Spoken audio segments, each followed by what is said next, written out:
प्रबंधन को साफ कहना चाहेंगे, जो रेतों की मांग है उस मांग का पूर्ति किया जाए, जो रेतों की समस्याएं हैं उन समस्याओं का समाधान किया। अगर आज प्रबंधन अगर ना मान लाए तो वहां धरना में बैठा लिए काल एकदम गेट जाम हलक चाहिए। याद रखिएगा, जब अपने पे आते हैं तो किसी चीज की परवाह नहीं करते हैं। हम विधायक होकर केस मुकदमा अपने सामने लेके चलते हैं। अगर प्रबंधन न चतुलाए तो 1970-80 के दौर का इतिहास पता कर लिया। बहुत सारा पदाधिकारी ऐसा न सर पास नगर झुमरा गोना ढुकला थे कि आज तक बहरान में कौन रास्ता चला। इसलिए उस दौर के आने के काम नहीं करिया।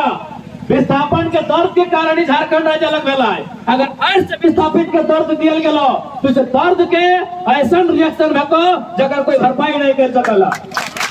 इसलिए हम प्रबंधन को साफ साफ से कहना चाहेंगे कि जो विस्थापितों की मांग है, जो रेतों की मांग है, उस मांग की पूर्ति की जाए, क्योंकि ये राज्य हमारे पूर्वजों ने अपने लहू से सींचा है। इसलिए हम प्रबंधन को चेतावनी देना चाहेंगे कि जो भी विस्थापितों की मांग, उस मांग की पूर्ति की जाए। नहीं तो झारखंड के लोग याद रखिएगा, जब अपने पे आते हैं तो किसी चीज की परवाह नहीं करते हैं, क्योंकि पूरे भारत में एकमात्र राज्य है जो लड़ने के बाद लिया गया है। पूरे भारत देश में लड़ने के बाद 100 सालों के संघर्ष के बाद जिस राज्य को लिया गया है वो झारखंड है। झारखंड के बाद दक्षिण में एक राज्य ऐसे हैं जिनमें आंदोलन हुआ है, संघर्ष हुआ है राज्य लेने के लिए। बाकी आज उत्तर प्रदेश से उत्तराखंड बना है, कोई संघर्ष नहीं हुआ है। मध्य प्रदेश से छत्तीसगढ़ बना है, कोई संघर्ष नहीं हुआ है। महाराष्ट्र से गुजरात बना है, कोई संघर्ष नहीं हुआ है। अगर कहीं संघर्ष हुआ है, कहीं खून बहा है तो केवल झारखंड राज्य में बहा है। इसलिए प्रबंधन इस बात को अनदेखा नहीं करे, हमारी सरलता का लाभ लेने का काम नहीं करे। हमने अगर जमीन दिया है तो इस जमीन पर जो कल कारखाना खड़ा है वहाँ रोजी रोजगार का सबसे पहले किसी का दावा बनता है तो रैयतों का बनता है, विस्थापितों का बनता है। इसलिए रैयतों को, विस्थापितों को आप दरकिनार करके, नजरअंदाज करके आप किसी प्रकार की परियोजना को आगे नहीं बढ़ा सकते हैं। यह जमीन हमारे पूर्वजों की है, हमने विकास के लिए दिया है, हमने राष्ट्र की उन्नति के लिए दिया है, तो बदले में हमारे परिवार की भी उन्नति होनी चाहिए। ये प्रबंधन को सोचना होगा। आज आश्चर्य की बात है, हमने कौड़ी के भाव जमीन दिया है। चांडिल डैम के किस्सा है कि वहां 1.5 रुपए डिसमिल जमीन दिया गया है। बीटीपीएस में 70 पैसा में जमीन दिया गया, 70 पैसा प्रति डिसमिल जमीन दिया गया है। सिंदरी हार्ल में 1.5 रुपया डिसमिल जमीन दिया गया है। अरे भाई, जमीन हमने कौड़ी के भाव में दिया है, उसके बाद भी अगर हम लोग 10,000, 12,000, 15,000, 20,000 की नौकरी के लिए लालायित होंगे तो कहीं ना कहीं ये प्रबंधन पर सवाल खड़ा होता है। और हम चाहेंगे इस समस्या का दुरुस्त निदान हो। नहीं तो आज हम लोग धरने पर बैठे हैं, कल हम लोग गेट जाम करके बैठेंगे। इस बात को याद रखिएगा। और केस मुकदमे का बात मत कीजिएगा, केस मुकदमे का दबाव से मत कीजिएगा। हम विधायक होकर केस मुकदमा अपने सामने लेके चलते हैं। ये झारखंड है और यहाँ के एक क्रांति दूत शक्तिनाथ महतो कह के गए हैं कि एक पीढ़ी गोली खाएगी, दूसरी पीढ़ी जेल जाएगी, तब तीसरी पीढ़ी राज करेगी। तो इसलिए अगर आपके पास अगर बंदूकधारी लोग हैं, हालांकि हमारे ही भाई हैं लेकिन ड्यूटी से लाचार हैं, यदि आपको लगता है कि बंदूकधारी लोग आपके पास हैं, आप केस मुकदमा कर देंगे, रेतों को दमन कर देंगे, कि आपकी भारी भूल है। इस बार झारखंड में जुर्गुलान होगा, इस बार जो झारखंड में क्रांति होगी और ये तभी शांति मिलेगी जब विस्थापितों को उनका हक मिलेगा। इसलिए आज प्रबंधन को साफ कहना चाहेंगे, जो रेतों की मांग है उस मांग का पूर्ति किया जाए, जो रेतों की समस्याएं हैं उन समस्याओं का समाधान किया जाए। क्योंकि हमने इसीलिए जमीन दिया है कि जिस जमीन पर कल कारखाना उद्योग स्थापित होगा वहाँ हमें रोजी रोजगार का अवसर मिलेगा, वहाँ हमें अपनी जीविका उपार्जन का अवसर मिलेगा। और आप हमारे रोजी रोजगार पे, हमारे पेट पे लात मार के किसी प्रकार के योजना परियोजना को आगे नहीं बढ़ा सकते हैं। सबसे पहले यहाँ रैयतों का दावा बनता है, सबसे पहले यहाँ विस्थापितों का दावा बनता है और उनके दावे को मजबूत करना हम सभी का कर्तव्य बनता है। और टोनी से बिल्कुल साफ साफ कह रहे हैं, अगर आज प्रबंधन अगर ना मान लाई तो वहां धरना में बैठा लिए काल एकदम गेट जाम हलक चाहिए,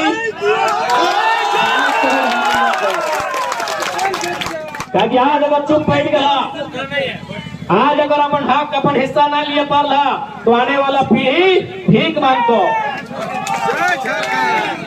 इसलिए समय मोहल्लत आपको चाहिए, हम लोग समय देंगे, मोहल्लत देंगे, लेकिन उस समय के बाद सीधे अब गेट जाम होगा। ये धरना चूंकि हम लोग भी मानते हैं ये गांधी और भगत सिंह दोनों का देश है, हम जितना भगत सिंह को मानते हैं उतना गांधी को भी मानते हैं, तो धरना का मतलब गांधी होता है और गेट जाम का मतलब भगत सिंह होता है।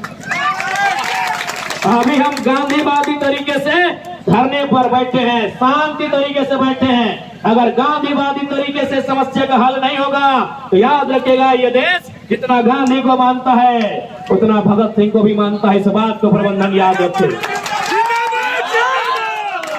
और फिर देखेंगे कि कितना जोर है आपके, उस समय हम भी देखेंगे। आज प्रबंधन के लोगों ने झारखंड राज्य में विस्थापितों की समस्याओं को मजाक बना के रख दिया है। कुछ महीना पहले हम रामगढ़ गए थे, वहां प्रदूषण का मामला था।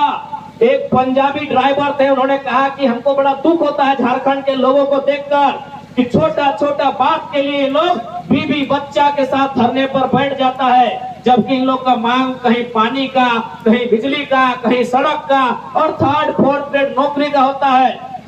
इंदौर में यही कंपनी, जो कंपनी रामगढ़ में है वही कंपनी इंदौर में है, उन्होंने कहा वहां 0% पोल्यूशन है। चूंकि वहां के लीडर टाइट है, वहां की गवर्नमेंट टाइट है। आज हमारे राज्य के लीडर का चंदा लेने के कारण इनकी मनमानी है। आज जो भी कंपनियां रहे, JSW रहे, फिर जो भी कंपनियां रहे, अगर हमारे लीडर, अगर हमारी गवर्नमेंट सही रह जाएगी। चूंकि आपको एक छोटी सी घटना हमको बता रहे, चूंकि जानना जरूरी है। जब डुमरी का उपचुनाव था उस समय चंपई सोरेन मंत्री थे और आप लोग सुने होंगे माइथन में एक आदिवासी लड़का का डेथ हुआ था और जेल कैंप की टीम वहां धरने पर MPL का जो गेट है, जैसे JSW का गेट पे हम लोग बैठे हैं, MPL का गेट पे हम लोग धरना पर बैठे थे। एक आदिवासी लड़का, नाम याद कंफर्म नहीं हो रहा है, शायद विजय कृष्ण क्या नाम था, जेल कैंप का पूरा टीम, पूरा संगठन नेता गोविंदपुर का वहां धरने पर बैठा था साथ में। MPL का कहना था कि हम किसी भी हाल में नौकरी नहीं दे सकते हैं, हम किसी भी हाल में मुआवजा भी नहीं दे सकते हैं, क्योंकि इनका डेथ गेट के बाहर हुआ है, इनका डेथ काम करने के टाइम नहीं हुआ है। तो किसी ने, चूंकि वह आदिवासी परिवार से आते थे, तो सूचना चंपई सोरेन को मिली। चंपई सोरेन आए और बिल्कुल भले उनका हम विचारों का विरोध कर सकते हैं, लेकिन उन्होंने उस दिन साहस का काम किया था और एकदम फिल्मी स्टाइल में महाराष्ट्र के ठेकेदार जो भी कंपनी के ओनर थे उनको कहा था कि जब तक आप इनको नियोजन नहीं देंगे झारखंड की एक पुलिस आपका सपोर्ट नहीं करेगी। उन्होंने पूरे पब्लिक के सामने DC को कहा कि आप जितना गेट में पुलिस खड़ा है सबको लीजिए भगाइए यहाँ से। यानी जो परिवार, सही बात है, आज तक कभी उन्होंने गेट के बाहर डेथ होने पे नौकरी नहीं दिया था, लेकिन तब हमने देखा कि लीडर का पावर क्या होता है, एक मंत्री का पावर क्या होता है, एक सरकार का पावर क्या होता है। उनको महाराष्ट्र से झुकना पड़ा और 15 लाख मुआवजा और उनको परमानेंट जॉब देना पड़ा। ये पावर होता है गवर्नमेंट का, लेकिन गवर्नमेंट चाहे तब ना, ये पावर होता है गवर्नमेंट का। 6 दिन बॉडी से बदबू आ रहा था, 6 दिन बॉडी सड़ने वाला था, लगभग सड़ चुका था बॉडी उसका। 6 दिन से बॉडी पड़ा हुआ था, कोई सुनने वाला, क्योंकि हम लोग उस समय विधायक भी नहीं बने थे, एक संगठन होने के नाते हम लोग को जितना करना था हम लोग कर रहे थे। लेकिन चंपई जी आए और बिल्कुल एकदम नायक फिल्म के स्टाइल में उन्होंने बम्बई फोन किया महाराष्ट्र और बोला आपको देना होगा। यानी एक पावर अगर ईमानदारी पूर्वक गवर्नमेंट चाहे तो हो सकती है। हो सकता है चंपई जी के बाकी काम खराब हो सकते हैं, हो सकता है चंपई जी के कोल्हान में काम खराब हो सकते हैं, लेकिन माइथन में उन्होंने जो काम किया था वो दर्शाता है कि वास्तव में सरकार की पावर क्या होती है।